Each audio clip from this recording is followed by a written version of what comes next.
ಈ ವಿಶ್ವಾವಸು ಸಂವತ್ಸರದ ಮಾಘ ಮಾಸದ ಕೃಷ್ಣ ಪಕ್ಷದ ಏಕಾದಶಿ ನಾಡಿದ್ದು ಫೆಬ್ರವರಿ 13ನೇ ತಾರೀಕು ಶುಕ್ರವಾರದಂದು ಬರ್ತಾ ಇದೆ. ಈ ಏಕಾದಶಿಯನ್ನು ವಿಜಯ ಏಕಾದಶಿ ಅಂತ ಕರೀತಾರೆ. ಅಂದರೆ ಇಂತಹ ವಿಜಯ ಏಕಾದಶಿ ನಾಡಿದ್ದು ಫೆಬ್ರವರಿ 13ನೇ ತಾರೀಕು ಶುಕ್ರವಾರದಂದು ಬರ್ತಾ ಇದೆ. ಇದಕ್ಕೆ ವಿಜಯ ಏಕಾದಶಿ ಅಂತ ಯಾಕೋಸ್ಕರ ಕರೀತಾರೆ ಅನ್ನುವುದನ್ನು ಪುರಾಣಗಳು ತಿಳಿಸ್ಕೊಂಡು ಹೋಗ್ತದೆ. ವಾಸ್ತವಿಕವಾಗಿ ಇದನ್ನು ನಾವು ಈಗಾಗಲೇ ಕೇಳಿದ್ದೇವೆ. ಹಾಗಿದ್ದರೂ ಕೂಡ ಮತ್ತೆ ಅದನ್ನು ನಾವು ನೆನಪಿಗೆ ತಂದುಕೊಳ್ಳಿಕ್ಕೋಸ್ಕರ ಕೇಳುವಂಥದ್ದು ಅದರ ಮಹಾತ್ಮೆಯನ್ನು. ಇದನ್ನು ಕೃಷ್ಣ ಧರ್ಮರಾಜನಿಗೆ ಹಿಂದೆ ತಿಳಿಸಿದ್ದಾನೆ. ಈ ಏಕಾದಶಿ ಅನ್ನುವಂಥದ್ದು ಬಹಳ ಪುಣ್ಯಪ್ರದವಾದ ಪಾಪಹರವಾದ ಏಕಾದಶಿ. ಹೌದು, ಎಲ್ಲ ಏಕಾದಶಿಗಳು ಹಾಗೆಯೇ ಪುಣ್ಯವನ್ನು ತಂದುಕೊಡುತ್ತದೆ, ನಮ್ಮ ಪಾಪವನ್ನು ಪರಿಹಾರ ಮಾಡುತ್ತದೆ. ಅದರೊಟ್ಟಿಗೆ ಈ ಏಕಾದಶಿಯ ಒಂದು ವೈಶಿಷ್ಟ್ಯ ಏನೆಂದರೆ, ಎಲ್ಲ ಏಕಾದಶಿಯೂ ಹಾಗೆಯೇ ಇದಕ್ಕೆ ಸಂಬಂಧಪಟ್ಟಾಗಿ ಯಾಕೆ ಇದಕ್ಕೆ ವಿಜಯ ಅಂತ ಕರೀತಾರೆ ಅಂತ ಹೇಳಿದರೆ, ಇದು ವಿಜಯವನ್ನು ತಂದುಕೊಟ್ಟ ಏಕಾದಶಿ ಅಥವಾ ವಿಜಯವನ್ನು ತಂದುಕೊಡುವಂತಹ ಏಕಾದಶಿ ಅಂತ ಅದಕ್ಕೆ ಸಂಬಂಧಪಟ್ಟ ಹಾಗೆ ಒಂದು ಕಥೆಯನ್ನು ಹೇಳ್ತಾರೆ. ಹಿಂದೆ ರಾಮಚಂದ್ರ ಸೀತೆಯನ್ನು ತಾನು ಕಳ್ಕೊಂಡವನಾಗಿ ಲೋಕದಲ್ಲಿ ತಾನು ವರ್ತಿಸಿದ. ಅಂದರೆ ಸೀತೆಯನ್ನು ರಾವಣ ಅಪಹಾರ ಮಾಡಿಕೊಂಡು ಹೋಗಿದ್ದಾನೆ. ಅದಕ್ಕಾಗಿ ಸೀತೆಯನ್ನು ಹುಡುಕಿಕೊಂಡು ರಾಮಚಂದ್ರ ಹೊರಟ. ವಸ್ತುತಃ ನಾವು ರಾಮಾಯಣದಲ್ಲಿ ಕೇಳಿದ ಹಾಗೆ ನಿಜವಾದ ಸೀತೆ ರಾಮನ ಪಕ್ಕದಲ್ಲೇ ಇದ್ಲು, ಆದರೆ ಯಾರಿಗೂ ಕಾಣಿಸ್ಲಿಲ್ಲ. ರಾವಣ ಯಾವಾಗ ಅಪಹಾರ ಮಾಡ್ಕೊಂಡು ಹೋದ ಅಂತ ಲೋಕದಲ್ಲಿ ಪ್ರಸಿದ್ಧ ಆಯಿತು. ಆನಂತರ ಸೀತೆ ಯಾರಿಗೂ ಕಾಣದೆ ರಾಮನ ಪಕ್ಕದಲ್ಲಿ ಒಂದು ರೂಪದಲ್ಲಿದ್ಲು, ಮತ್ತೊಂದು ರೂಪದಿಂದ ಕೈಲಾಸದಲ್ಲಿದ್ಲು ಅಂತ ಪುರಾಣಗಳಲ್ಲೆಲ್ಲ ಬರುವಂಥದ್ದು. ಆದರೆ ಲೋಕದಲ್ಲಿ ರಾವಣ ಸೀತೆಯನ್ನು ಅಪಹಾರ ಮಾಡ್ಕೊಂಡು ಹೋದ, ಅದು ಸೀತೆಯ ಒಂದು ಆಕೃತಿ, ಒಂದು ಗೊಂಬೆ, ಅದನ್ನು ಅಪಹಾರ ಮಾಡ್ಕೊಂಡು ಹೋದದ್ದು ಅಂತ ಪುರಾಣಗಳಲ್ಲೆಲ್ಲ ಹೇಳ್ತದೆ. ಏನೇ ಇರಲಿ, ಒಟ್ಟಿಗೆ ಸೀತೆಯನ್ನು ಅಪಹಾರ ಮಾಡ್ಕೊಂಡು ಹೋದ. ರಾಮಚಂದ್ರ ಅಂತಹ ಸೀತೆಯನ್ನು ತಾನು ಅನ್ವೇಷಣೆಯನ್ನು ಹುಡುಕುತ್ತಾ ತಾನು ಸುಗ್ರೀವನ ಬಳಿಗೆ ಬಂದ. ಸುಗ್ರೀವನ ಗೆಳೆತನವನ್ನು ಮಾಡಿಕೊಂಡ.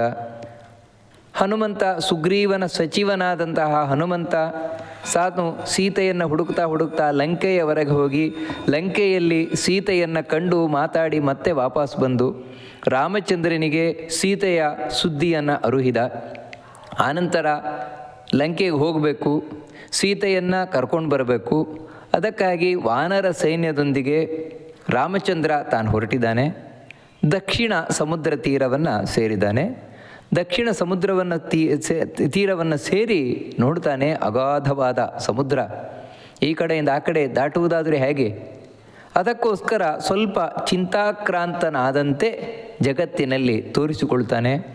ಲಕ್ಷ್ಮಣನ ಕುರಿತು ತಾನು ಹೇಳ್ತಾನೆ, ಸೌಮಿತ್ರೇ ಕೇನ ಪುಣ್ಯೇನ ತೀರ್ಯತೆ ವರುಣಾಲಯ ಅಗಾಧ ಸಲಿಲೈ ಪೂರ್ಣ ನಕ್ರೈರ್ಮೀನೈ ಸಮಾಕುಲ ಉಪಾಯಂ ನೈವ ಪಶ್ಯಾಮಿ ಏನಾಯಂ ಸುತರೋ ಭವೇತು. ಹೇ ಲಕ್ಷ್ಮಣ, ಯಾವ ಪುಣ್ಯದಿಂದ ಈ ಸಮುದ್ರವನ್ನು ದಾಟ್ಲಿಕ್ಕೆ ಸಾಧ್ಯ ಉಂಟು ಅಂತ ಹೇಳಿದರೆ, ಸಾಮಾನ್ಯವಾಗಿ ಸಮುದ್ರವನ್ನು ದಾಟ್ಲಿಕ್ಕೆ ಸಾಧ್ಯ ಇಲ್ಲ. ದಾಟ್ಬೋದು, ಒಬ್ಬ ಇಬ್ಬರು ಹೇಗೂ ದಾಟಬಹುದು, ತಮ್ಮ ಒಂದು ತಪಸ್ಸಿನ ಶಕ್ತಿಯಿಂದಲೋ ಅಥವಾ ಬೇರೆ ಯಾವುದೋ ಶಕ್ತಿಯಿಂದಲೋ ದಾಟ್ಲಿಕ್ಕೆ ಸಾಧ್ಯ ಉಂಟು. ಆದರೆ ಇಂತಹ ಲಕ್ಷ ವಾನರರಿಂದ ಕೂಡಿರುವಂತಹ ಈ ಸೈನ್ಯ ಸಂಪೂರ್ಣವಾಗಿ ಈ ಕಡೆಯಿಂದ ಆ ಕಡೆ ಹೋಗಬೇಕು ಅಂತ ಹೇಳಿದ್ರೆ ಸಾಮಾನ್ಯವಾಗಿ ಆಗುವುದಿಲ್ಲ. ಮತ್ತು ಇದಕ್ಕೆ ಒಂದು ಪುಣ್ಯ ಬೇಕೇ ಬೇಕು. ಯಾವುದಾದ್ರೂ ವಿಶೇಷ ಪುಣ್ಯದಿಂದ ಮಾತ್ರ ಇಡೀ ಈ ಸೈನ್ಯವನ್ನು ನಾನು ಈ ಕಡೆಯಿಂದ ಲಂಕೆಯ ಕಡೆಗೆ ಕರ್ಕೊಂಡು ಹೋಗ್ಲಿಕ್ಕೆ ಸಾಧ್ಯ ಉಂಟು. ಸಮುದ್ರದಲ್ಲಿ ಸೇತುವೆಯನ್ನು ಕಟ್ಟುವ ಮೂಲಕ ಅದು ಹೇಗೆ ಸಾಧ್ಯ? ಈ ಉಪಾಯವನ್ನು ಹೇಗೆ ನಾನು ಕಂಡುಕೊಳ್ಳೋದು? ಯಾಕಂದರೆ ಸಮುದ್ರಕ್ಕೆ ಹಾರಿ ಆ ಕಡೆ ನಾವು ದಾಟೋಣ, ಲಂಕೆಯನ್ನು ಸೇರೋಣ ಅಂತ ಹೇಳಿದರೆ ಇಲ್ಲಿ ಭಯಂಕರವಾದ ಪ್ರಾಣಿಗಳಿದ್ದಾವೆ. ಅಂದರೆ ಜಲಚರ ಪ್ರಾಣಿಗಳಿದ್ದಾವೆ ಸಮುದ್ರದಲ್ಲಿ, ಅವುಗಳು ಏನಾದರೂ ಮಾಡಿಯಾವು. ಈ ರೀತಿ ರಾಮಚಂದ್ರ ಮನುಷ್ಯ ಲೋಕದಂತೆ ತಾನು ಆಲೋಚನೆಯನ್ನು ಮಾಡ್ತಾ ಇದ್ದಾನೆ. ಆಗ ಲಕ್ಷ್ಮಣ ಹೇಳ್ತಾನೆ ರಾಮಚಂದ್ರನಿಗೆ, ಆದಿದೇವಸ್ತ್ವಮೇವಾಸಿ ಪುರಾಣ ಪುರುಷೋತ್ತಮ. ಸ್ವಾಮಿ ರಾಮಚಂದ್ರ, ನನಗೆ ಗೊತ್ತು ನೀನು ಸಾಮಾನ್ಯ ವ್ಯಕ್ತಿಯಲ್ಲ, ಸಾಮಾನ್ಯ ಮನುಷ್ಯ ಅಲ್ಲ ನೀನು. ಮತ್ತು ಮನುಷ್ಯರಂತೆ ನಟನೆ ಮಾಡ್ತಾ ಇದ್ದೀಯ ನೀನು ಆದಿದೇವ, ಅಂದರೆ ಯಾರಿಲ್ಲದ ಇದ್ದಾಗಲೂ ಕೂಡ ಇದ್ದಂತಹ ದೇವರು ನೀನು. ಮತ್ತೇನು ಅಂತ ಹೇಳಿದರೆ ಹಿಂದಿನಿಂದಲೂ ಇರುವಂತಹ ಎಲ್ಲರನ್ನ ಮೀರಿ ನಿಂತಿರುವಂತಹ ಸರ್ವೋತ್ತಮನಾದ ಭಗವಂತ ನೀನು. ಹಾಗಿದ್ರೂ ಕೂಡ ಲೋಕ ಶಿಕ್ಷಣಕ್ಕೋಸ್ಕರ ಈ ರೀತಿ ಮಾಡ್ತಾ ಇದೆಯಾ? ಇಲ್ಲೇ ಹತ್ತಿರದಲ್ಲೇ ಬಕದಾಲ್ಭ್ಯ ಎಂಬಂತಹ ಋಷಿಗಳಿದ್ದಾರೆ. ಅವರ ಬಳಿ ಕೇಳಿದರೆ ಅವರಿಗೆ ಈ ಸಮುದ್ರವನ್ನು ದಾಟುವ ಉಪಾಯ ಹೇಗೆ ಅಂತ ಗೊತ್ತಿರಬಹುದು ಅಂತ ಲಕ್ಷ್ಮಣ ಹೇಳ್ತಾನೆ. ಅಂತ ಹೇಳಿದರೆ ಲಕ್ಷ್ಮಣನಿಗೂ ಗೊತ್ತಿದೆ, ರಾಮಚಂದ್ರನಿಗೆ ಯಾರ ಸಹಾಯವೂ ಬೇಕಾಗಿಲ್ಲ. ಯಾಕಂದರೆ ಅವನೇ ಭಗವಂತ. ಅವನು ಈ ಎಲ್ಲ ವಾನರರನ್ನು ಅನಾಯಾಸವಾಗಿ ದಾಟಿಸಿಬಿಡ್ತಾನೆ ಸಮುದ್ರವನ್ನು. ಹಾಗಿದ್ದರೂ ಕೂಡ ಯಾರಿಗಾದರೂ ಈ ಪುಣ್ಯವನ್ನು ಕೊಡಬೇಕು. ಅಂದರೆ ಈ ಸಮುದ್ರವನ್ನು ಕಟ್ಟಲಿಕ್ಕೆ ಸಲಹೆಯನ್ನು ಕೊಟ್ಟರೂ ಕೂಡ ಅವರಿಗೆ ಪುಣ್ಯ ಬರ್ತದೆ. ಯಾವ ರೀತಿಯಿಂದ ಭಗವಂತನ ಸೇವೆಯಲ್ಲಿ ನಾವು ಭಾಗವಹಿಸಿದರೂ ಕೂಡ ಭಗವಂತನ ಅನುಗ್ರಹ ಆಗತ್ತೆ, ಪುಣ್ಯ ಬರುತ್ತೆ. ಅದಕ್ಕೆ ಈ ಪುಣ್ಯ ಯಾರಿಗೆ ಲಭಿಸಬೇಕು ಅಂತ ಯೋಚನೆಯನ್ನು ಮಾಡಿದಾನೆ ರಾಮಚಂದ್ರ. ಅದಕ್ಕೆ ಇಲ್ಲಿ ಇರುವಂತಹ ಬಕದಾಲ್ಭ್ಯ ಋಷಿಗಳಿದ್ದಾರೆ, ಅವರಿಗೆ ರಾಮಚಂದ್ರನ ಅನುಗ್ರಹ ಸಿಗುವಂತಾಗಲಿ ಅಂತ ಲಕ್ಷ್ಮಣ ಆ ಬಕದಾಲ್ಭ್ಯ ಋಷಿಗಳ ಹೆಸರನ್ನು ತಾನು ಉಲ್ಲೇಖಿಸಿದ್ದಾನೆ. ರಾಮಚಂದ್ರನಾದರೂ ಲಕ್ಷ್ಮಣರೊಡನೆ ಆ ಬಕದಾಲ್ಭ್ಯ ಋಷಿಗಳ ಆಶ್ರಮಕ್ಕೆ ತೆರಳಿದ. ಅವರಿಗಾದರೂ ರಾಮಚಂದ್ರನನ್ನು ನೋಡಿ, ಸಾಕ್ಷಾತ್ ವಿಷ್ಣುವೇ ನನ್ನ ಬಳಿ ಬರ್ತಾ ಇದ್ದಾನೆ. ಯಾಕಂದರೆ ವಿಷ್ಣು ಬೇರೆ ಅಲ್ಲ, ರಾಮಚಂದ್ರ ಬೇರೆ ಅಲ್ಲ.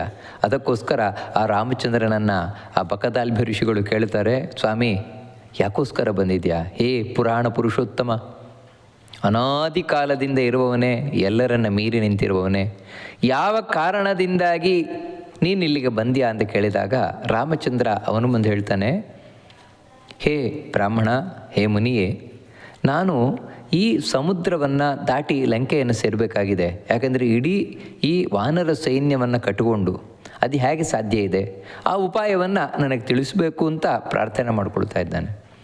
ಅದಕ್ಕೆ ಬಕದಾಲ್ಭ್ಯ ಋಷಿಗಳು ಹೇಳ್ತಾರೆ, ರಾಮಚಂದ್ರ, ನೀನು ಈ ಸಮುದ್ರವನ್ನು ಎಲ್ಲ ವಾನರ ಸೈನ್ಯದೊಂದಿಗೆ ಅನಾಯಾಸವಾಗಿ ದಾಟಬೇಕು ಅಂದರೆ ಅದಕ್ಕೊಂದು ವ್ರತ ಇದೆ.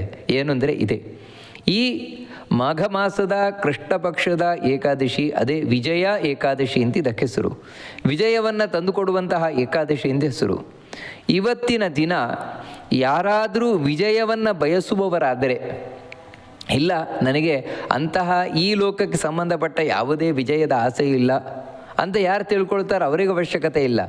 ಅಂದರೆ ಈ ರೀತಿ ಏನಾದರೂ ಆಸೆ ಇದ್ದರೆ ನಾನು ಗೆದ್ದು ಬಿಡಬೇಕು ಏನನ್ನಾದರೂ ಒಂದು ಒಳ್ಳೆಯದನ್ನು ಅಂತ ಹೇಳಿದ ಪಕ್ಷದಲ್ಲಿ ಅವರು ಏಕಾದಶಿಯ ದಿನ ಅಂದರೆ ದಶಮಿಯ ದಿನ ಒಂದು ಮಡಿಕೆಯನ್ನು ಮಾಡಬೇಕು ಅಂತ ಹೇಳ್ತಾರೆ. ಅದು ಬಂಗಾರದ ಕುಂಭ ಮಡಿಕೆ ಆಗ್ಬೋದು, ಅಥವಾ ಬೆಳ್ಳಿಯದ್ದಾಗ್ಬೋದು, ತಾಮ್ರದ್ದಾಗ್ಬೋದು, ಮಣ್ಣಿನದ್ದಾಗ್ಬೋದು.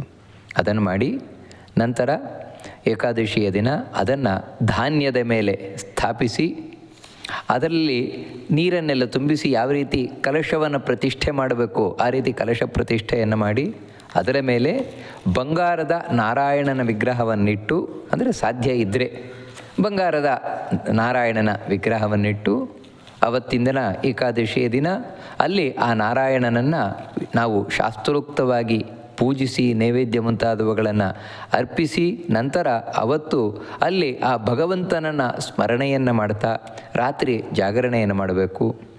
ಮಾರನೇ ದಿನ ದ್ವಾದಶಿ ಸೂರ್ಯೋದಯ ಆಗ್ತಾ ಇದ್ದಂತೆಯೇ ಆ ಕುಂಭವನ್ನು ನಾವು ಯಾವ ಕುಂಭಕ್ಕೆ ಹಿಂದಿನ ದಿನ ಪೂಜೆ ಮಾಡಿದ್ದೇವೋ ಅದನ್ನು ನದಿ ತೀರದಲ್ಲೋ ಸರೋವರದ ಬಳಿಯಲ್ಲೋ ತಂದು ಮತ್ತೆ ಪೂಜೆಯನ್ನು ಮಾಡಿ ಅದನ್ನು ಯಥಾವತ್ತಾಗಿ ಬ್ರಾಹ್ಮಣನಿಗೆ ದಾನ ಮಾಡಬೇಕು. ಯಾರಾದರೂ ಒಳ್ಳೆಯ ಬ್ರಾಹ್ಮಣರಿಗೆ ಆ ಸುವರ್ಣ ಪ್ರತಿಮೆ ಏನಿದೆ ಅದರಿಂದ ಸಹಿತವಾಗಿ ದಾನ ಮಾಡಬೇಕು. ಮತ್ತು ಅವತ್ತು ಪಾರಣೆಯನ್ನು ಮುಗಿಸಬೇಕು. ಅಂದರೆ ಪಾರಣೆ ಅಂದರೆ ಹಿಂದಿನ ದಿನ ಏನು ಉಪವಾಸ ಮಾಡಿದ್ದೇವೆ ಅದಕ್ಕೆ ಸಂಬಂಧಪಟ್ಟ ಭೋಜನ, ಅದನ್ನು ಮಾಡಿ ನಂತರ ಇದೆಲ್ಲ ದೇವರಿಗೆ ಅರ್ಪಣೆ ಮಾಡಿದರೆ ಈ ಪುಣ್ಯದಿಂದ ಖಂಡಿತವಾಗಿಯೂ ಕೂಡ ವಿಜಯ ದೊರಕುತ್ತದೆ. ಅಂದರೆ ನೀನು ಸಮುದ್ರದಲ್ಲಿ ಸೇತುವೆಯನ್ನು ಕಟ್ಟುವುದು ಮಾತ್ರ ಅಲ್ಲ, ರಾವಣನನ್ನು ಸಂಹರಿಸಿ ಸೀತೆಯನ್ನು ತರಲಿಕ್ಕೆ ಸಾಧ್ಯವಾಗತ್ತೆ ಅಂತ ಹೇಳಿ ಆ ಬಕದಾಲ್ಭ್ಯ ಋಷಿಗಳು ತಿಳಿಸ್ತಾರೆ. ರಾಮಚಂದ್ರ ಹಾಗೆ ತಾನು ಆಚರಿಸಿದ. ಬಕದಾಲ್ಭ್ಯ ಋಷಿಗಳು ಹೇಳಿದಾಗೇ ತಾನು ಅನಾಯಾಸವಾಗಿ ಸಮುದ್ರದಲ್ಲಿ ಸೇತುವೆಯನ್ನು ಕಟ್ಟಿ ಲಂಕೆಯನ್ನು ತಲುಪಿ ಅಲ್ಲಿ ರಾವಣನ ರಾಕ್ಷಸ ಸೈನ್ಯವನ್ನು ಸದೆಬಡಿದು ಸೀತೆಯನ್ನು ವಾಪಸ್ ತಂದ ಅಂತ ಹೀಗೆ ಈ ಮಹಾತ್ಮೆಯನ್ನು ತಿಳಿಸ್ತಾ ಅದರಿಂದಾಗಿ ಈ ವ್ರತ ಏನಿದೆ ಅಥವಾ ಈ ಏಕಾದಶಿ ಏನಿದೆ ಇದು ವಿಜಯವನ್ನು ತಂದುಕೊಡುವಂತಹ ಏಕಾದಶಿ ಅಂತ ತಿಳಿಸ್ಕೊಂಡು ಹೋಗ್ತಾರೆ. ವಾಸ್ತವಿಕವಾಗಿ ನಮಗೆ ಯಾವ ಶತ್ರುಗಳ ಮೇಲೆ ಜಯವನ್ನು ಸಾಧಿಸಬೇಕು ಎನ್ನುವಂತಹ ಆಸೆ ಆಕಾಂಕ್ಷೆಗಳಿಲ್ಲದೇ ಇದ್ದರೂ ಕೂಡ ಈ ಕಥೆ ನಮಗೇನು ತಿಳಿಸ್ತದೆ ಅಂದರೆ, ನಾವು ಕೂಡ ಒಂದು ಸಮುದ್ರದ ದಡದಲ್ಲಿ ನಿಂತಿದ್ದೇವೆ. ಸಮುದ್ರದಲ್ಲಿ ನಿಂತದ್ದು ಮಾತ್ರ ಅಲ್ಲ, ಮುಳುಗುತ್ತಾ ಇದ್ದೇವೆ. ಅದೇ ಸಂಸಾರ ಸಾಗರ. ಇದರಿಂದ ನಾವು ದಾಟಿ ಹೋಗಬೇಕು ಅಂತ ಹೇಳಿದರೆ ಈ ಸಂಸಾರ ಸಾಗರವನ್ನು ದಾಟಿ ನಮಗೆ ದುಃಖಕ್ಕೆ ಕಾರಣನಾದ, ಯಾಕಂದರೆ ರಾವಣ ಅಂತ ಹೇಳಿದ್ರೇ ನಮಗೆ ರಾವಯತಿ ದುಃಖವನ್ನು ತಂದುಕೊಡುವವನು. ಈ ಸಂಸಾರದಲ್ಲಿ ಬರ್ತಾ ಇರುವಂತಹ ನಾನಾ ವಿಧ ದುಃಖ, ಕಷ್ಟ, ಕಾರ್ಪಣ್ಯಗಳು, ಅದರಿಂದೆಲ್ಲ ನಮ್ಮನ್ನು ಭಗವಂತ ಪಾರು ಮಾಡಿ ನಮ್ಮನ್ನು ತನ್ನ ಲೋಕಕ್ಕೆ ಸೇರಿಸಬೇಕು ಅಂತ ಹೇಳಿದರೆ ಈ ಏಕಾದಶಿಯನ್ನು ನಾವು ಆಚರಿಸಬೇಕು. ಸಾಧ್ಯ ಇದ್ದರೆ ಇಲ್ಲಿ ಹೇಳಿದ ಹಾಗೆಯೇ ಆ ಕುಂಭವನ್ನು ಪ್ರತಿಷ್ಠೆ ಮಾಡಿ ಭಗವಂತನ ಆರಾಧನೆಯನ್ನು ಮಾಡಬೇಕು ಅಂತ ಇದಿಷ್ಟು ಏಕಾದಶಿಯ ಮಹತ್ವವನ್ನು ತಿಳಿಸ್ತಾ, ಇಂತಹ ಏಕಾದಶಿಯನ್ನು ನಾವು ಮೊದಲೇ ಕೇಳಿದಾಗೆ ಫೆಬ್ರವರಿ 13ನೇ ತಾರೀಕು ಶುಕ್ರವಾರದಂದು ಆಚರಿಸಬೇಕು. ಅದರ ಹಿಂದಿನ ದಿನ 12ನೇ ತಾರೀಕು ಗುರುವಾರದಂದು ದಶಮಿಯ ಆಚರಣೆ, 13 ಶುಕ್ರವಾರ ವಿಜಯ ಏಕಾದಶಿ ಆಚರಣೆ, 14ನೇ ತಾರೀಕು ಶನಿವಾರ ಅವತ್ತು ದ್ವಾದಶಿಯ ಆಚರಣೆ. ಅವತ್ತು ಬೆಳಗ್ಗೆ 6:55 ನಂತರ ಆಹಾರವನ್ನು ಸ್ವೀಕಾರ ಮಾಡ್ಬೋದು. ಸ್ವೀಕಾರ ಮಾಡಿ ನಂತರ ಈ ಏಕಾದಶಿಯನ್ನು ವಿಶೇಷವಾಗಿ ಗೋವಿಂದ ರೂಪಿ ಭಗವಂತನಿಗೆ, ಅಂದರೆ ಕೇಶವ, ನಾರಾಯಣ, ಮಾಧವ ಅಂತ ಏನು ಹೇಳ್ತೇವೆ, ಹಾಗೆ ಗೋವಿಂದ ಎಂದು ಕರೆಯಲ್ಪಡುವಂತಹ ಭಗವಂತನಿಗೆ ನಾವು ಅರ್ಪಣೆ ಮಾಡಿದ್ದು ಅಂತ ಹೇಳಿದರೆ ಈ ಏಕಾದಶಿ ವ್ರತ ನಾವು ಆಚರಿಸಿದ್ದು ಸಾರ್ಥಕವಾಗತ್ತೆ. ಹಾಗೆಯೇ ನಾವು ಪ್ರತಿ ಬಾರಿ ನೋಡುವಂತೆ ಈ ಬಾರಿ ಕೂಡ ಜಿತಂತೆ ಸ್ತೋತ್ರ ಅಥವಾ ಪುಂಡರೀಕಾಕ್ಷ ಸ್ತೋತ್ರ, ಅದರಲ್ಲಿ ಭಗವಂತನನ್ನ ಕುರಿತು ಪ್ರಾರ್ಥನೆಯನ್ನು ಮಾಡಿಕೊಳ್ಳುವಂಥದ್ದು. ಏಕಸ್ತ್ವಮಸಿ ಲೋಕಸ್ಯ ಸ್ರಷ್ಟಾ ಸಂಹಾರಕಸ್ತಥಾ ಅಧ್ಯಕ್ಷಶ್ಚಾನುಮಂತಾ ಚ ಗುಣಮಾಯಾ ಸಮಾವೃತಃ. ಹೇ ಭಗವಂತ, ಈ ಲೋಕದಲ್ಲಿ ನೀನೊಬ್ಬನೇ ಈ ಜಗತ್ತಿನ ಹುಟ್ಟು ಸಾವುಗಳಿಗೆ ಕಾರಣನಾಗಿರುವಂಥವನು, ಮುಖ್ಯ ಕಾರಣನಾಗಿರುವಂಥವನು ನೀನೊಬ್ಬನೇ ಅಂತ ಹೇಳಿದರೆ ಈ ಜಗತ್ತನ್ನು ಸೃಷ್ಟಿಸುವವನು, ರಕ್ಷಿಸುವವನು, ಒಂದು ದಿನ ಸಂಹರಿಸುವವನು ಒಬ್ಬನೇ ದೇವರು ಅಲ್ಲ. ಮತ್ತು ಲೋಕದಲ್ಲಿ ಪ್ರಸಿದ್ಧ ಇದೆಯಲ್ವಾ, ಚತುರ್ಮುಖ ಬ್ರಹ್ಮ ಸೃಷ್ಟಿ ಮಾಡ್ತಾನೆ, ಶಿವ ಸಂಹಾರ ಮಾಡ್ತಾನೆ, ವಿಷ್ಣು ರಕ್ಷಣೆ ಮಾಡ್ತಾನೆ ಅಂತ. ಅಲ್ಲ, ಹೌದು, ಅದನ್ನು ಸುಳ್ಳು ಅಂತ ಏನು ಹೇಳಲ್ಲ, ಪುರಾಣಗಳು ಅದನ್ನು ಅಲ್ಲಗಳೆಯುವುದಿಲ್ಲ, ಇಲ್ಲ ಅಂತ ಹೇಳೋಲ್ಲ. ಆದರೆ ಇಲ್ಲಿ ಹೇಳ್ತಾ ಇರೋದು ಮುಖ್ಯ ಕಾರಣ. ಯಾಕೆ ಅಂತ ಹೇಳಿದರೆ, ಇವಾಗ ಬ್ರಹ್ಮ ಸೃಷ್ಟಿಯನ್ನು ಮಾಡ್ತಾನೆ ಅಂತ ಹೇಳಿದರೆ ತಾನಾಗಿ ಮಾಡಲಿಕ್ಕೆ ಅವನಿಗೆ ಸಾಧ್ಯವಾಗುವುದಿಲ್ಲ. ಯಾಕಂದರೆ ಇದೆಲ್ಲ ನಾವು ಭಾಗವತವನ್ನು ನೋಡಿದರೆ ಸ್ಪಷ್ಟ ಗೊತ್ತಾಗುವಂಥದ್ದು. ಚತುರ್ಮುಖ ಬ್ರಹ್ಮ ವಿಷ್ಣುವಿನಿಂದ ತಾನು ಹುಟ್ಟಿ ಬಂದ. ಮೊದಲು ಏನು ಮಾಡಬೇಕು ಅಂತಲೇ ಗೊತ್ತಾಗಲಿಲ್ಲ, ಧ್ಯಾನ ಮಾಡ್ತಾ ಕೂತ್ಬಿಟ್ಟ, ತಪಸ್ಸು ಮಾಡಿದ ಕೂತ. ಆಮೇಲೆ ಭಗವಂತನ ಆಜ್ಞೆಯಂತೆ, ವಿಷ್ಣುವಿನ ಆಜ್ಞೆಯಂತೆ, ವಿಷ್ಣುವಿನ ಅನುಗ್ರಹದಂತೆ ವಿಷ್ಣುವೇ ತಾನು ಹೇಳಿದ, ನೋಡಪ್ಪ, ನಾನೇ ನಿನ್ನೊಳಗೆ ಕೂರ್ತೇನೆ, ಶಕ್ತಿಯನ್ನು ಕೊಡ್ತೇನೆ, ಅದರಿಂದಾಗಿ ನೀನು ಸೃಷ್ಟಿಯನ್ನು ಮಾಡಲಿಕ್ಕೆ ಸಾಮರ್ಥ್ಯವನ್ನು ಪಡಿತೀಯ ಅಂತ. ಹೀಗೆ ವಿಷ್ಣುವಿನಿಂದ ಸಾಮರ್ಥ್ಯವನ್ನು ಪಡೆದವನಾಗಿ ಬ್ರಹ್ಮ ಸೃಷ್ಟಿ ಮಾಡ್ತಾನೆ, ಹೊರತು ಸ್ವತಂತ್ರವಾಗಿ ಅಲ್ಲ. ಅದಕ್ಕಾಗಿ ಮುಖ್ಯವಾಗಿ ಸೃಷ್ಟಿ ಮಾಡುವವನು ವಿಷ್ಣು. ಆ ವಿಷ್ಣುವಿನ ಅನುಗ್ರಹದಿಂದ ಸೃಷ್ಟಿ ಮಾಡುವವನು ಚತುರ್ಮುಖ ಬ್ರಹ್ಮ. ಅಂದರೆ ಅಮುಖ್ಯವಾಗಿ ಅವನು ಸೃಷ್ಟಿಯನ್ನು ಮಾಡುವಂಥವನು. ಹಾಗೆ ಸಂಹಾರದ ವಿಷಯದಲ್ಲೂ ಕೂಡ ಶಿವ ತಾನು ಸಂಹರಿಸ್ತಾನೆ. ಹೇಗಂತ ಹೇಳಿದರೆ, ವಿಷ್ಣು ಅವನೊಳಗೆ ಕೂತು ಅವನಿಗೆ ಆ ಸಂಹಾರಕ್ಕೆ ಬೇಕಾದ ಶಕ್ತಿಯನ್ನು ಕೊಡುವುದರಿಂದಾಗಿ ಅವನು ಸಂಹಾರ ಮಾಡ್ತಾನೆ. ಅದರಿಂದಾಗಿ ಮುಖ್ಯವಾಗಿ ಸಂಹಾರವನ್ನು ಮಾಡುವವನು ವಿಷ್ಣು, ಆ ವಿಷ್ಣುವಿನ ಅನುಗ್ರಹದಿಂದ ಸಂಹಾರ ಮಾಡುವವನು ಶಿವ. ಅದರಿಂದಾಗಿ ಏಕಸ್ತ್ವಮಸಿ ಲೋಕಸ್ಯ ಸ್ರಷ್ಟ ಸಂಹಾರಕಸ್ಥತ, ನೀನೊಬ್ಬನೇ ಮುಖ್ಯವಾಗಿ ಜಗತ್ತಿನ ಸೃಷ್ಟಿ ಸಂಹಾರವನ್ನು ಮಾಡುವವನು. ಅಷ್ಟು ಮಾತ್ರ ಅಲ್ಲ, ಅಧ್ಯಕ್ಷಶ್ಚ, ಈ ಜಗತ್ತು ಇರುವಾಗ ಎಲ್ಲವನ್ನ ಕಣ್ಣು ಮುಂದೆ ನೋಡ್ತಾ ಇರುವವನು ನೀನೇ. ಪ್ರತಿಯೊಂದನ್ನು ದೇವರು ತನ್ನ ಕಣ್ಣು ಮುಂದೆನೇ ನೋಡ್ತಾ ಇದ್ದಾನೆ, ವೀಕ್ಷಿಸ್ತಾ ಇದ್ದಾನೆ. ಅದಕ್ಕೆ ನಾವೇನೆಂದರೆ, ಅಯ್ಯೋ ದೇವರು ಈ ಜಗತ್ತನ್ನು ನೋಡ್ತಾ ಇಲ್ಲ, ಅದಕ್ಕೆ ಇಷ್ಟೆಲ್ಲ ಅನ್ಯಾಯ ಆಗ್ತಾ ಇದೆಯಲ್ವಾ, ಅನ್ಯಾಯ ಆಗ್ತಾ ಇದ್ರೂ ಕೂಡ ದೇವ್ರು ಯಾಕೆ ನೋಡ್ತಾ ಇಲ್ಲ, ದೇವ್ರು ಯಾಕೆ ಏನೂ ಮಾಡ್ತಾ ಇಲ್ಲ, ಈ ರೀತಿಯೆಲ್ಲ ಪ್ರಶ್ನೆಗಳು ನಮ್ಮಲ್ಲಿಗೆ ಬರಲಿಕ್ಕೆ ಸಾಧ್ಯತೆ ಉಂಟು. ವಾಸ್ತವಿಕವಾಗಿ ದೇವರು ಏನೂ ನೋಡದೆ, ಏನೂ ಆಲೋಚನೆ ಮಾಡದೆ ಇಲ್ಲಿ ತನ್ನಷ್ಟಕ್ಕೆ ನಡೀತಾ ಇರುವುದಲ್ಲ. ಮತ್ತು ಎಲ್ಲವೂ ಕೂಡ ಭಗವಂತನ ಇಚ್ಛೆಯಂತೆಯೇ ನಡೀತಾ ಇರುವುದು. ಯಾಕಂದರೆ ದೇವರು ಪ್ರತಿಯೊಂದನ್ನು ಪ್ರತಿ ಕ್ಷಣದಲ್ಲಿ ತಾನು ನೋಡ್ತಾ ಇದ್ದಾನೆ. ನಮ್ಮ ಹಾಗೆ ಎರಡು ಕಣ್ಣಿನಿಂದಲ್ಲ, ಮತ್ತು ಅನಂತ ಕಣ್ಣಿನಿಂದ. ವಿಶ್ವತಶ್ಚಕ್ಷುರದ ವಿಶ್ವತೋ ಮುಖ ಅಂತ. ಹಾಗೆ ತಾನು ಅನಂತ ಕಣ್ಣಿನಿಂದ ಭಗವಂತ ಎಲ್ಲವನ್ನ ನೋಡ್ತಾ ಇದ್ದಾನೆ. ಅವನಿಚ್ಛೆಯಂತೆ ನಡೆಸ್ತಾ ಇರುವಂಥದ್ದು. ಅಷ್ಟು ಮಾತ್ರ ಅಲ್ಲ, ಹನುಮಂತ ಚ, ಭಗವಂತ ಇಲ್ಲಿ ಏನು ಆಲೋಚನೆ ಮಾಡ್ತಾನೆ ಅದೇ ಆಗುವಂಥದ್ದು. ದೇವರ ಆಲೋಚನೆಗೆ ವಿರುದ್ಧವಾಗಿ ಇಲ್ಲಿ ಏನೂ ಆಗುವುದಿಲ್ಲ. ದೇವರಾದರೂ ಏನೋ ಆಲೋಚನೆಯನ್ನು ಮಾಡೋದಿಲ್ಲ. ಮತ್ತು ಹನುಮಂತ ಅಂತೇಳಿದರೆ ಪ್ರತಿಯೊಂದನ್ನು ಬಾರಿ ಬಾರಿ ಬಾರಿ ಯೋಚನೆಯನ್ನು ಮಾಡ್ತಾನಂತೆ ದೇವರು. ಅಥವಾ ಭಗವಂತ ಏನಂತ ಹೇಳಿದ್ರೆ ಸ್ವತಂತ್ರನಾಗಿರುವುದರಿಂದಾಗಿ ದೇವರಿಗೆ ಯಾವುದೇ ಎಫೆಕ್ಟ್ ಆಗೋದಿಲ್ಲ. ಯಾವ ರೀತಿ ಇವಾಗ ನಮ್ಮ ಬುದ್ಧಿಗೆ, ನಮ್ಮ ಮನಸ್ಸಿಗೆ ಬೇರೆ ಬೇರೆ ಯಾವುದಾದರೂ ವಿಶೇಷವಾದಂತಹ ಪ್ರಭಾವ ಬೀರಲಿಕ್ಕೆ ಸಾಧ್ಯ ಉಂಟು. ನಾವು ತಿನ್ನುವ ಆಹಾರದ ಪ್ರಭಾವ ಇರಬಹುದು, ಸುತ್ತಮುತ್ತಲಿನ ಪರಿಸರದ ಪ್ರಭಾವ ಇರಬಹುದು, ಅಥವಾ ಆನುವಂಶಿಕತೆಯ ಪ್ರಭಾವ ಇರಬಹುದು, ಅಥವಾ ನನ್ನ ದೇಹದ ಪ್ರಭಾವ, ಈ ರೀತಿ ಅನೇಕ ಪ್ರಭಾವಗಳಿರಬಹುದು. ಆದರೆ ದೇವರ ಮೇಲೆ ಯಾವ ಪ್ರಭಾವವೂ ಇಲ್ಲ. ಮತ್ತು ಅವನು ಏನು ಆಲೋಚನೆ ಮಾಡ್ತೇನೆ ಅದೆಲ್ಲವೂ ಕೂಡ ಸ್ವತಂತ್ರವಾಗಿ, ಆ ರೀತಿ ಸ್ವತಂತ್ರವಾಗಿ ತಾನಿದ್ದುಕೊಂಡು ಭಗವಂತ ನಮಗೆ ಬುದ್ಧಿಯನ್ನು ಪ್ರೇರಣೆ ಮಾಡ್ತಾನೆ. ಬೇರೆ ಯಾವುದೇ ಇನ್ಫ್ಲೂಯೆನ್ಸಿಗೆ ಒಳಗಾಗಿ ಅಲ್ಲ. ಅದಕ್ಕಾಗಿಯೇ ಅವನನ್ನು ಹನುಮಂತ ಅಂತ ಕರೆಯೋದು. ನೋಡಿ, ಅದರಿಂದಾಗಿ ದೇವರನ್ನು ಯಾರು ಏನು ಮಾಡಲಿಕ್ಕಾಗೋಲ್ಲ. ಇವಾಗ ನನ್ನ ಬಗ್ಗೆ ದೇವರಿಗೆ ಎಂಥ ಒಂದು ಅಭಿಪ್ರಾಯ ಇದೆ, ಆ ಅಭಿಪ್ರಾಯವನ್ನು ಬದಲಿಸಲಿಕ್ಕೆ ಯಾರ ಕೈಯಿಂದಲೂ ಸಾಧ್ಯ ಇಲ್ಲ. ಯಾಕೆ ಅಂತ ಹೇಳಿದರೆ, ಯಾರ ಬುದ್ಧಿಯೂ, ಯಾರ ಒಂದು ತಪಸ್ಸು ಅಥವಾ ಯಾರ ಮನಸ್ಸು ದೇವರ ಮೇಲೆ ಯಾವ ಪ್ರಭಾವವನ್ನು ಉಂಟು ಮಾಡುವುದಿಲ್ಲ. ಅದಕ್ಕಾಗಿ ನನ್ನ ಮೇಲೆ, ಪ್ರತಿಯೊಬ್ಬ ಜೀವನ ಮೇಲೆ ದೇವರ ಅಭಿಪ್ರಾಯ ಒಂದೇ ರೀತಿ ಇರ್ತದೆ. ಯಾವತ್ತಿಂದ ಯಾವತ್ತಿಗೂ ಬದಲಾಗೋದಿಲ್ಲ ಅದು. ಯಾಕಂದರೆ ಅವನು ಹನುಮಂತ. ಮತ್ತೇನೆಂದರೆ ಗುಣಮಾಯ ಸಮಾವೃತ, ಇಂತಹ ಭಗವಂತ ಎಲ್ಲವನ್ನ ತನ್ನ ಕಣ್ಮುಂದೇನೆ ನೋಡ್ತಾ ಇದ್ದಾನೆ. ಆದರೆ ನಮ್ಮ ಕಣ್ಣಿಗೆ ಯಾಕೆ ಕಾಣೋಲ್ಲ ಅವನು ದೇವರು? ಕಂಡಿದ್ರೆ ನಾವು ಕೂಡಲೇ ನಂಬಿಡ್ಬೋದಿತ್ತಲ್ವಾ ದೇವರನ್ನು ಅಂತ ಹೇಳಿದ್ರೆ. ಗುಣಮಾಯ ಸಮಾವೃತ, ದೇವರಿಗೂ ನಮಗೂ ಮಧ್ಯದಲ್ಲಿ ಇರುವಂತಹ ದೊಡ್ಡ ಗೋಡೆಯೇ ಮೂರು ಗುಣಗಳು, ಸಾತ್ವಿಕ, ರಾಜಸ, ತಾಮಸ ಎಂಬಂತಹ ಮೂರು ಗುಣಗಳ ಗೋಡೆ. ಅದಕ್ಕಾಗಿಯೇ ನಮಗೆ ದೇವರು ಕಾಣುವುದಿಲ್ಲ. ಯಾಕಂದರೆ ಈ ಗುಣಮಾಯ, ಗುಣಗಳೆಂಬಂತಹ ಮಾಯ ಅಂತ ಹೇಳಿದರೆ ನಮ್ಮನ್ನು ತಪ್ಪು ತಿಳುವಳಿಕೆಯತ್ತ ಕರ್ಕೊಂಡು ಹೋಗ್ತಾ ಇರುವಂಥವುಗಳು. ಅದರಿಂದ ದೇವರು ಆವರಿಸಲ್ಪಟ್ಟಿದ್ದಾನೆ. ಅಂದರೆ ಆವರಿಸಲ್ಪಟ್ಟಿದ್ದಾನೆ ಅಂತ ಹೇಳಿದ ಕೂಡಲೇ ಓಹೋ ಹಾಗಿದ್ರೆ ದೇವರು ಕೂಡ ಯಾವುದೋ ಒಂದು ಬಂಧನಕ್ಕೊಳಗಾಗಿದ್ದಾನೆ ಅಂತ ತಿಳ್ಕೊಳ್ಬೇಡಿ. ಯಾಕೆ ಅಂತ ಹೇಳಿದರೆ ದೇವರು ಯಾವ ಬಂಧನಕ್ಕೂ ಒಳಗಾಗಿರುವುದಲ್ಲ. ಆದರೆ ನಾವು ಈ ಮೂರು ಗುಣಗಳ ಬಂಧನಕ್ಕೊಳಗಾಗಿದ್ದೇವೆ. ಅದಕ್ಕಾಗಿಯೇ ನಮಗೆ ದೇವರು ಕಾಣಿಸ್ತಾ ಇಲ್ಲ. ದೇವರಿಗೆ ನಾವು ಕಾಣಿಸ್ತಾ ಇದ್ದೇವೆ. ಯಾವ ರೀತಿ ಕಾರಿನ ಒಳಗೆ ಕೂತವನಿಗೆ ಕಪ್ಪು ಗಾಜಿನ ಕಿಟಕಿ ಇರ್ತದೆ. ಆ ಕಿಟಕಿಯ ಒಳಗಿನಿಂದ ಅವನು ಹೊರಗಿರುವವರನ್ನು ನೋಡ್ತಾನೆ.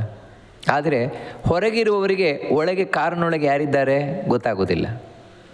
ಹಾಗೆಯೇ ಭಗವಂತ ನಮ್ಮನ್ನು ನೋಡ್ತಾನೆ, ನಮಗೆ ದೇವರನ್ನು ನೋಡಲಿಕ್ಕಾಗೋಲ್ಲ. ಯಾಕಂದರೆ ಗುಣಮಾಯ ಮೂರು ಗುಣಗಳಿಂದ ಸುತ್ತುವರಿಯಲ್ಪಟ್ಟಿದ್ದಾನೆ. ಯಾವಾಗ ಈ ಮೂರು ಗುಣಗಳ ಪ್ರಭಾವ ನಮ್ಮಿಂದ ದೂರ ಆಗತ್ತೆ, ಆಗ ದೇವರು ಕಾಣಿಸ್ತಾನೆ. ಎದುರಿಗೇ ಇರುವ ದೇವರು ಕಾಣಿಸ್ತಾನೆ. ಇವತ್ತು ಎದುರಿಗಿದ್ದರೂ ಕಾಣೋಲ್ಲ. ಯಾಕಂದರೆ ನನಗೂ ದೇವರಿಗೂ ಪರದೆ ಇದೆ. ಒಂದಲ್ಲ ಎರಡೆರಡು ಪರದೆಗಳಿದೆ. ಮುಖ್ಯವಾಗಿ ಒಂದು ಪರದೆ ಅದು ಸಾತ್ವಿಕ ಪರದೆ, ಅದು ಅಂಥದ್ದೇನಲ್ಲ. ಆದರೆ ರಾಜಸ ತಾಮಸ ಪರದೆಗಳಿದೆ. ಅದು ನನಗೂ ದೇವರಿಗೂ ಕಾಣದಾಗಿ ಮಾಡಿದೆ. ಅಂತಹ ಭಗವಂತನೇ ನಿನ್ನ ಹತ್ರ ಏನು ಪ್ರಾರ್ಥನೆ ಅಂದರೆ, ಸಂಸಾರ ಸಾಗರಂ ಘೋರಂ ಅನಂತ ಕ್ಲೇಶ ಭಾಜನಂ ತ್ವಾಮೇವ ಶರಣಂ ಪ್ರಾಪ್ಯ ನಿಸ್ತರಂತಿ ಮನೀಷಿಣಃ. ಸ್ವಾಮಿ, ಈ ಸಂಸಾರ ಸಾಗರ ನಾವೀಗಾಗಲೇ ನೋಡಿದಂತೆಯೇ ಸಂಸಾರ ಅನ್ನೋದು ಸಮುದ್ರ ಇದ್ದ ಹಾಗೆಯೇ. ಸಮುದ್ರದಲ್ಲಿ ಮುಳುಗಿದರೆ ಮೇಲೆ ಬರುವುದು ಕಷ್ಟ. ನಾನಾ ವಿಧವಾದ ಘೋರ ಪ್ರಾಣಿಗಳು, ಕುಡಿದರೆ ಸಿಗುವುದು ಉಪ್ಪು ನೀರೇ. ಈ ರೀತಿ ಏನೆಲ್ಲ ಸಮಸ್ಯೆಗಳು. ಈ ಸಂಸಾರವೂ ಹಾಗೆಯೇ. ಒಮ್ಮೆ ಸಂಸಾರದಲ್ಲಿ ಮುಳುಗಿದ ಈ ಹೆಂಡತಿ, ಮಕ್ಕಳು, ಆಸ್ತಿ ಪಾಸ್ತಿ, ದುಡ್ಡು ಪ್ರತಿಯೊಂದೂ ಕೂಡ ಇವನನ್ನು ಮುಳುಗಿಸ್ತದೆ ಹೊರತು ಯಾವುದೂ ಮೇಲಕ್ಕೆತ್ತಕ್ಕೆ ಸಮರ್ಥವಾಗಿಲ್ಲ. ಅಂದರೆ ಮುಳುಗಿಸುವುದು ಅಂತ ಹೇಳಿದರೆ ಇನ್ನಷ್ಟು ನಿಮಗೆ ಇನ್ವಾಲ್ವ್ಮೆಂಟೇ ತಂದು ಕೊಡ್ತದೆ. ಅಂದರೆ ಆಳಕ್ಕೆ ಇಳಿಸ್ತದೆ. ಇನ್ವಾಲ್ವ್ಮೆಂಟ್ ಹೆಚ್ಚಾಗ್ತಾನೆ ಹೋಗುತ್ತೆ. ಹಾಗೆಯೇ ಸಮುದ್ರದಲ್ಲಿ ಮುಳುಗಿದ ಅಂದರೆ ಮತ್ತೆ ತಾನು ಇನ್ನೂ ಆಳಕ್ಕೆ ಹೋಗ್ತಾ ಇರ್ತಾನೆ. ಅದೇ ರೀತಿ ಇಲ್ಲಿಯೂ ಕೂಡ ನಾನಾ ವಿಧವಾದ ಕಷ್ಟ ಕಾರ್ಪಣ್ಯಗಳೆಂಬಂತಹ ಮೀನು, ಮೊಸಳೆ, ತಿಮಿಂಗಿಲ ಮುಂತಾದವುಗಳಿದ್ದೇ ಇದೆ. ಇಲ್ಲಿ ಸುಖ ಅಂತ ಎಣಿಸ್ತೇವೆ. ಯಾವ ರೀತಿ ಬಾಯಾರಿಕೆ ಆಯಿತು ಅಂತ ಸಮುದ್ರದ ನೀರನ್ನು ಮುಳುಗುತ್ತಾ ಇರುವವನು ಕುಡಿದರೆ ಅದು ಉಪ್ಪು ನೀರೇ, ಅದು ಉಸಿರುಗಟ್ಟಿಸುವ ನೀರೇ. ಇಲ್ಲಿ ಅದೇ ರೀತಿ ಯಾವ ಸುಖ ಅಂತ ಎಣಿಸ್ತೇವೆ ಅದು ಉಪ್ಪು ನೀರು ಕುಡಿದ ಹಾಗೆಯೇ. ಸುಖದ ಹಾಗಷ್ಟೇ, ನಿಜವಾಗಲೂ ಸುಖ ಅಲ್ಲ. ಇಂತಹ ಸಂಸಾರ ಸಾಗರ ಅದರಿಂದಾಗಿಯೇ ಘೋರ, ಇದು ಭಯಂಕರವಾದದ್ದು. ಎದುರಿಗೆ ಮಾತ್ರ ಚಂದವಾಗಿ ಕಾಣಿಸ್ತದೆ, ಆದರೆ ಒಳಗಿನಿಂದ ಭಯಂಕರವಾದದ್ದು. ಅನಂತ ಕ್ಲೇಶ ಭಾಜನಂ, ಲೆಕ್ಕ ಇಲ್ಲದಷ್ಟು ಕಷ್ಟಕ್ಕೆ ಗುರಿಯಾಗಿರುವಂಥದ್ದು, ಕಷ್ಟದಿಂದ ಕೂಡಿಕೊಂಡಿರುವಂಥದ್ದು. ಇಂತಹ ಈ ಸಂಸಾರ ಸಾಗರವನ್ನು, ಹುಟ್ಟು ಸಾವುಗಳಿಂದ ಕೂಡಿರುವಂತಹ ಈ ಸಂಸಾರ ಸಾಗರವನ್ನು ಮನೀಷಿಣಃ, ಜ್ಞಾನಿಗಳಾದವರು ನಿಸ್ತರಂತಿ ದಾಟ್ತಾರೆ. ಹೇಗೆಂದರೆ ತ್ವಾಮೇವ ಶರಣಂ ಪ್ರಾಪ್ಯ, ನಿನ್ನನ್ನೇ ಶರಣು ಹೊಂದಿ ದೇವರನ್ನೇ ಆಶ್ರಯಿಸಿ ಸ್ವಾಮಿ ನೀನೇ ಗತಿ ಅಂತ.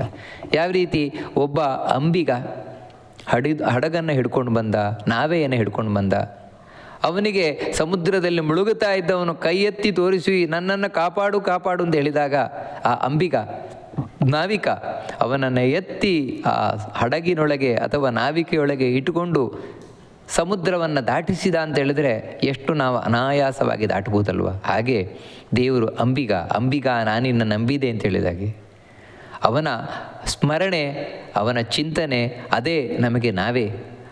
ಅಂತಹ ದೋಣಿಯಲ್ಲಿ, ಹಡಗಿನಲ್ಲಿ ನಮ್ಮನ್ನು ಕೂರಿಸಿಕೊಂಡು ದಾಟಿಸಿಕೊಂಡು ಹೋಗ್ತಾನೆ. ಯಾಕಂದರೆ ಅವನಿಗೆ ಶರಣಾದಾಗ ಸ್ವಾಮಿ ನಾನು ನಿನ್ನ ದಾಸ, ನೀನು ನನ್ನ ಸ್ವಾಮಿ ಅಂತ ಈ ರೀತಿ ತಿಳ್ಕೊಂಡಾಗ ಮಾತ್ರವೇ ಹೊರತು ನಾನೇ ದೇವರೇ ಅಂತ ತಿಳ್ಕೊಂಡಾಗಲಿ ಅಥವಾ ದೇವರೇ ಇಲ್ಲ ಅಂತ ತಿಳ್ಕೊಂಡಾಗಲಿ, ಈ ರೀತಿ ಯಾರು ಇರ್ತಾನೆ ಅವನಿಗೆ ಯಾವತ್ತಿಂದ ಯಾವತ್ತಿಗೂ ಸಂಸಾರ ಸಾಗರದಿಂದ ದಾಟ್ಲಿಕ್ಕೆ ಸಾಧ್ಯವೇ ಇಲ್ಲ. ಅದಕ್ಕಾಗಿ ಆ ದೇವರಿಗೆ ಶರಣಾಗಲೇಬೇಕು ಈ ಸಾವು ನೋವುಗಳ ಸಂಸಾರದಿಂದ ದಾಟ್ಲಿಕ್ಕೆ ಅಂತ ಈ ಜಿತಂತೆ ಸ್ತೋತ್ರ, ಪುಂಡರೀಕಾಕ್ಷ ಸ್ತೋತ್ರ ಬಹಳ ಸುಂದರವಾಗಿ ವಿವರಿಸ್ತಾ ಇದೆ. ಅಂತಹ ಆ ಪುಂಡರೀಕಾಕ್ಷ ಸ್ತೋತ್ರದ ಚಿಂತನೆಯನ್ನು ಮಾಡುತ್ತಾ ಈ ಉಪನ್ಯಾಸವನ್ನು ಮಧ್ವಾಂತರ್ಗತ ಭಗವಂತನಿಗೆ ಅರ್ಪಣೆಯನ್ನು ಮಾಡೋಣ. ಶ್ರೀಕೃಷ್ಣ ಅರ್ಪಣಮಸ್ತು.